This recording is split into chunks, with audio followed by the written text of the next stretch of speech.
Department of electronics and IT Bharat सरकार का वो अभिन्न अंग है जो आईटी और इलेक्ट्रॉनिक्स के माध्यम से सरकारी काम के तौर तरीकों को बेहद आसान, कार्यकुशल, सुलभ, सुविधाजनक, पारदर्शी और जवाबदेह बना रहा है।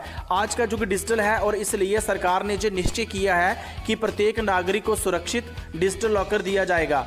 क्या आपको पता है डिजी लॉकर ऐप एक सरकारी लॉकर है जिसमें अब हर भारतीय को 1 GB तक का फ्री स्पेस दिया गया है, जिसमें आप अपना PAN card, driving licence, voter ID card, Aadhaar card, गाड़ी की RC, date of birth certificate, gas connection, educational certificate save करके रख सकते हैं। अगर आपने अपने डॉक्यूमेंट डिजी लॉकर में रखे हैं तो आपको अपने साथ ओरिजिनल डॉक्यूमेंट रखने की कोई ज़रूरत नहीं है।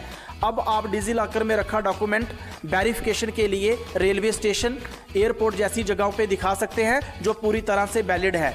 जैसे आपको कहीं ट्रैफिक पुलिस पकड़ लेती है और आपके पास आपका ड्राइविंग लाइसेंस या गाड़ी की आरसी नहीं है तो आप डिजी लॉकर में रखी आरसी या ड्राइविंग लाइसेंस को दिखा सकते हैं। इससे आपको चालान भी नहीं होगा। मैं आज के इस वीडियो में आपको डिटेल में बताने वाला हूं कि डिजी लॉकर ऐप हम कहां से डाउनलोड कर सकते हैं, इसका कैसे इस्तेमाल कर सकते हैं, इसमें डॉक्यूमेंट कैसे सेव कर सकते हैं। मैं हूं सुरेश और आप देख रहे हैं मेरा यूट्यूब चैनल SKN एजुटेक। सबसे पहले हमें अपने फ़ोन से प्ले स्टोर को ओपन कर लेना है। जैसे हम प्ले स्टोर को ओपन करेंगे, सर्च बार में टाइप करना है डिजी लॉकर। जैसे ही हम टाइप करेंगे हमारे सामने कुछ इस तरह का इंटरफेस आएगा।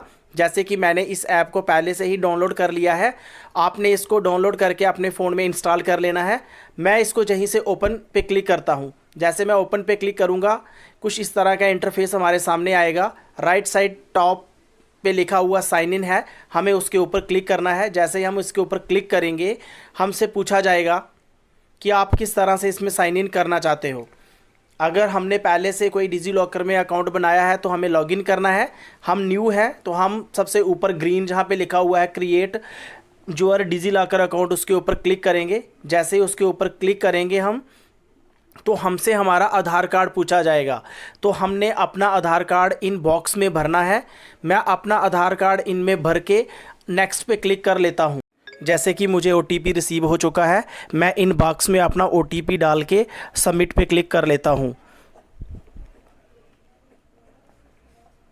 602376 मेरा OTP है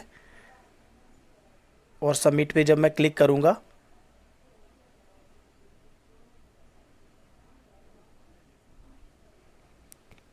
क्लिक करने के बाद मुझे इसमें एक 6 डिजिट का अपना पिन सेट करना होगा। आप भी अपना पिन सेट करके डन पे क्लिक कर लेना। मैं अपना पिन सेट करके डन पे क्लिक कर लेता हूँ। जैसे ही हम अपना पिन सेट करेंगे हमारे सामने कुछ इस तरह का पेज ओपन हो जाएगा।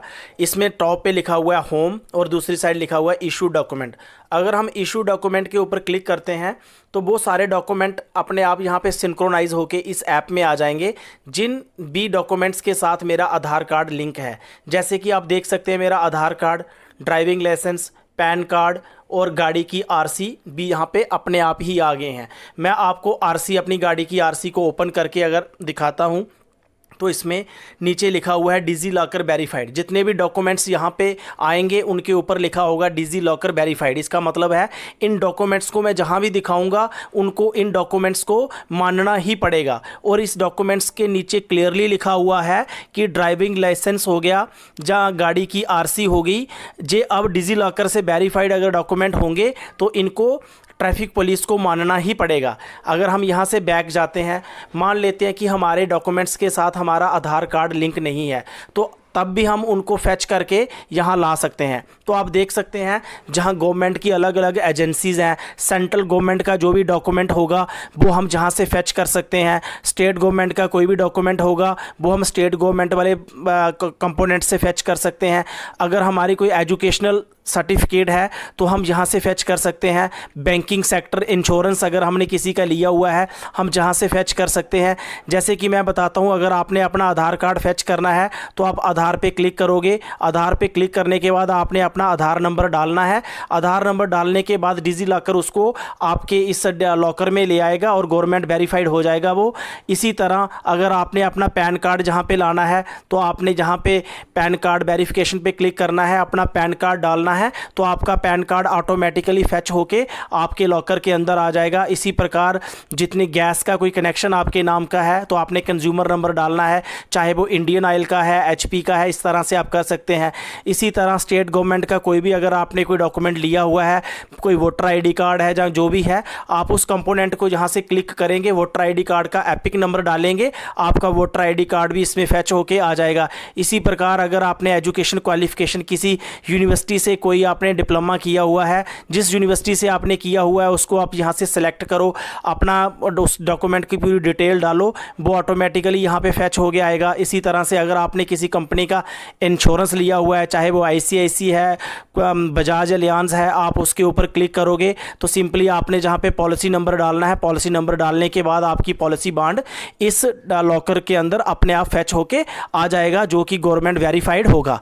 इसी प्रकार इसमें हम अपने डॉक्यूमेंट्स को भी सेव करके रख सकते हैं। अगर आप लेफ्ट साइड 3 जो लाइन बनी है उनके ऊपर आप क्लिक करते हैं तो मैं आपको बताऊंगा कि आप अपने फ़ोन से किस प्रकार कोई डॉक्यूमेंट को आप जो स्कैन करके आपने अपने फ़ोन में रखा हुआ है उसको भी आप मूव करके डिजी लॉकर में लेके आ सकते हो। लेकिन वो डॉक्यूमेंट्स गवर्नमेंट वेरीफाइड नहीं होगा, कहीं आपने वेरिफिकेशन के लिए उसको दिखाना होगा, उसको मान्यता नहीं मिलेगी, बट अपने काम के लिए आप यहाँ पे उसको प्रिजर्व करके रख सकते हैं। उसके लिए आपने क्या करना है, आप देख सकते हैं सबसे टॉप पे होम है, उसके नीचे आ गया इशू डॉक्यूमेंट। अगर इसके ऊपर क्लिक करते हैं जहाँ पे वही डॉक्यूमेंट्स आएंगे जो मुझे गवर्नमेंट ने इशू किए हुए हैं, इन्हीं डॉक्यूमेंट्स को मान्यता मिलेगी। अगर मैं कहीं रेलवे स्टेशन या एयरपोर्ट पे दिखाता हूँ तो इन्हीं डॉक्यूमेंट्स से होगा।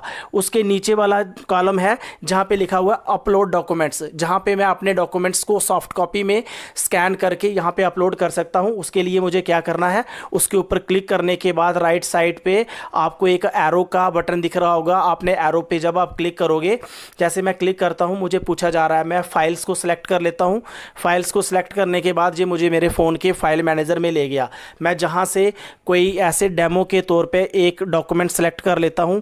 जैसे मैंने एक डॉक्यूमेंट सेलेक्ट कर लिया है और जहाँ पे क्लिक करके नीचे अपलोड पे अगर क्लिक करता हूँ तो समझो ये डॉक्यूमेंट मेरा फाइल मैनेजर से जहाँ पे अपलोड हो गया है। वो फाइल मैनेजर में तो रह गया, अब मेरे डिजी लॉकर में भी वो आ गया है। इस प्रकार मैं अपने सारे डॉक्यूमेंट्स को डिजी लॉकर में वो उसको सेव करके रख सकता हूँ। इन फ्यूचर मुझे कहीं भी डॉक्यूमेंट्स की ज़रूरत बनेगी, मैं डिजी लॉकर ओपन करके भी उनको इस्तेमाल कर सकता हूँ।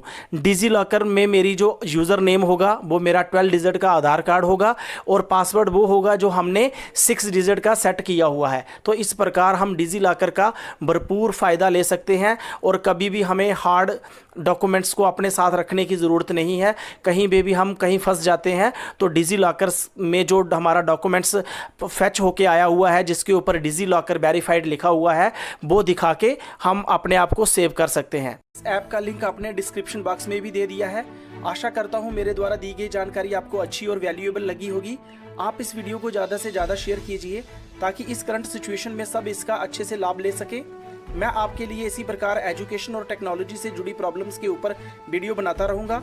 आप सिर्फ मेरे चैनल को सब्सक्राइब करके मेरा साथ दीजिए। अगर आपकी भी कोई प्रॉब्लम है तो मुझे कमेंट करके बताइए, मैं ज़रूर आपकी हेल्प करूँगा। हो सका तो उसके ऊपर वीडियो बना के भी आपकी हेल्प कर सकता हूँ। Thank you for watching.